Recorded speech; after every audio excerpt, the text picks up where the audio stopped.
Alergjitë sezonale. Si të ndiheni më mirë në pranverë dhe verë?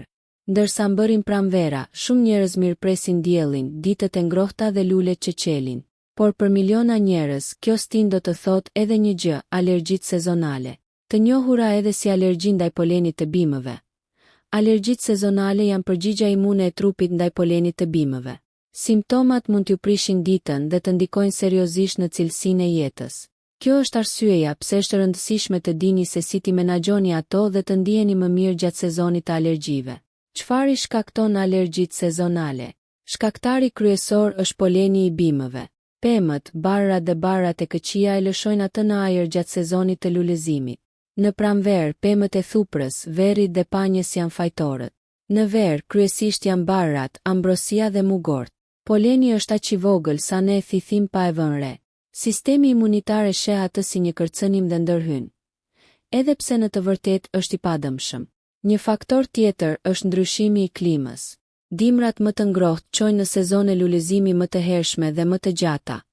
Dhe numri i polenit është në rritje.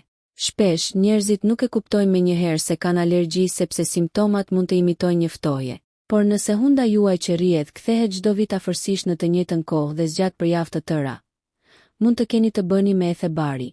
Simptomat e zakonshme të alergjive sezonale. Alergjitë sezonale mund të shfaqen në mënyra të ndryshme.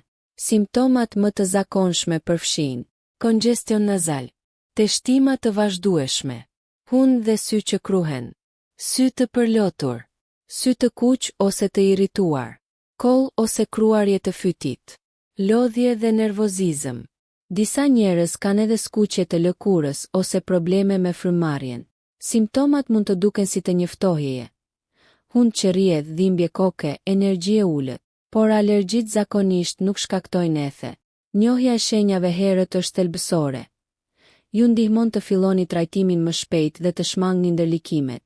Nëse filloni të teshtitni, sytë tuaj lotojnë dhe ndiheni të raskapitur çdo pranverë. Ka të ngjarë të jenë alergji sezonale.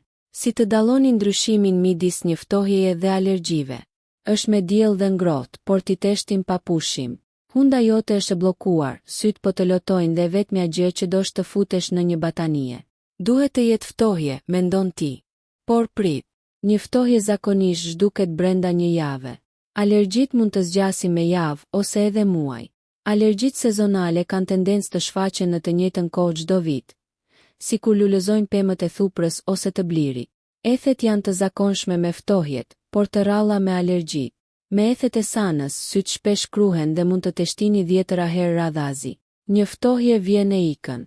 Alergjit janë si ai mysafiri bezdisës që shfaqet çdo vit.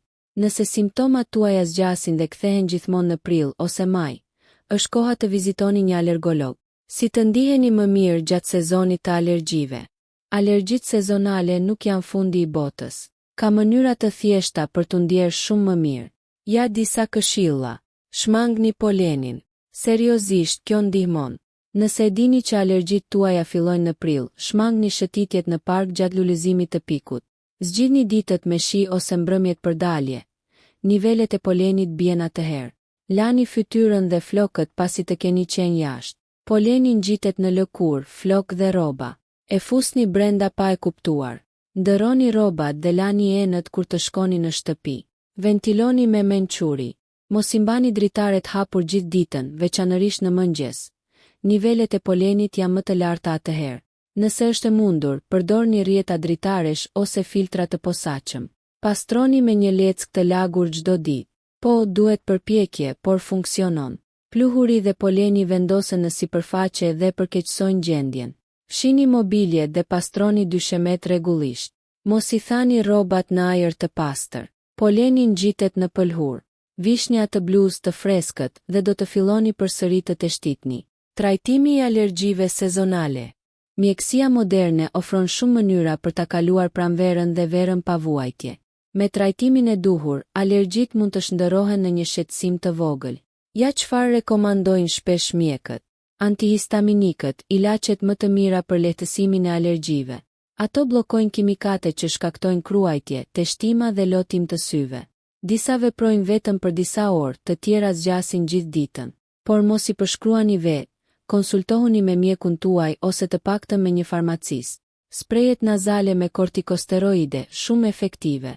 Ato zvogëlojnë inflamacionin në hund dhe e bëjnë frymëmarrjen më të lehtë, por duhet i përdorni rregullisht, jo vetëm kur gjendja përkeqësohet shumë. Imunoterapia, në disa raste, një mjek mund të sugjerojë doza të vogla alergjenësh për të stërvitur trupin tuaj që të ndalojë së tepërmi reagimin. Është një proces i ngadalt, por mund të sjellë lehtësi afatgjatë. Shumë njerëz përpiqen të menaxhojnë alergjitë pa ilaçe. Disa pinë çajra bimor, të tjerë han mjalt ose shpëlajnë hundën me ujë të kripur. Megjithatë, keni kujdes.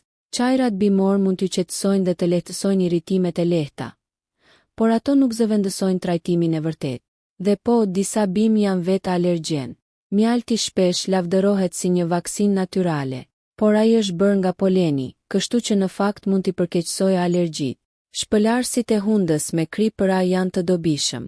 Ato nxjerrin polenin dhe mbajnë rreshtimin e hundës të lagësht. Një shtesë e shkëlqyer për trajtime të tjera. Mbani mend, natyrale nuk do të thotë gjithmonë e sigurt. Edhe diçka si kamomili mund të shkaktojë një reakcion të fortë alergjik tek njerëzit e ndjeshëm. Nëse simptomat tuaja nuk zhduken, edhe pasi të keni ndjekur të gjitha këshillat, vizitoni një alergolog. Ata mund të identifikojnë alergjenin e saktë dhe të rekomandojnë trajtimin e duhur. Mos prisni nëse të shtitni çdo ditë për disa javë. Kongestioni i hundës ju pengon të flini. Ju zhvilloni koll të thatë ose fishkëllima. Ilaçet e zakonshme nuk funksionojnë më. Është më mirë ta ndalosh problemin herët se sa të merresh me ndërlikimet më vonë. Përfundime. Alergjitë sezonale nuk duhet ju pengojnë të shijoni aktivitetin në natyrë, të relaksoheni në natyrë ose të ndiheni mirë. Sigurisht, ato janë bezdisëse, por mund të jetoni me to rehat. Qelësia është të njihni shkaktarët tuaj dhe të qëndroni një hap përpara. Me ilaçet e duhura, ndryshime të vogla në stilin e jetës dhe këshillën e mjekut tuaj, pranvera mund të ndihet si pranverë përsëri. Pyetje të shpeshta. Cilat ushqime duhet të shmang me alergjitë sezonale? Qëndroni larg ushqimeve që mund ta përkeqësojnë reagimin tuaj, si mjalti, arrat, mollët, karotat ose selinoja. Këto mund të kenë proteina të ngjashme me polenin dhe të shkaktojnë reaksione të kryqëzuara. Si ta di nëse jam alergjik ndaj polenit?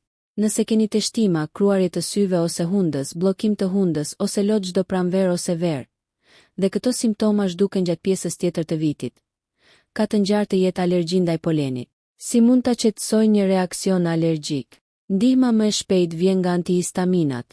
Ato zvogëlojnë kruajtjen, ënjtjen dhe teshtitjen. Gjithashtu mund ta shpëlani hundën me një tretësirë fiziologjike për të larë polenin. Çfarë funksionon vërtet për alergji? Antihistaminikët e gjeneratës së re, të llojit që nuk ju shkaktojnë përgjumje, funksionojnë mirë. Sprejet me steroide nazale dhe shpëlarja e rregullt e hundës gjithashtu ndihmojnë. Në disa raste, imunoterapia specifike për alergjenët mund të jetë shumë efektive.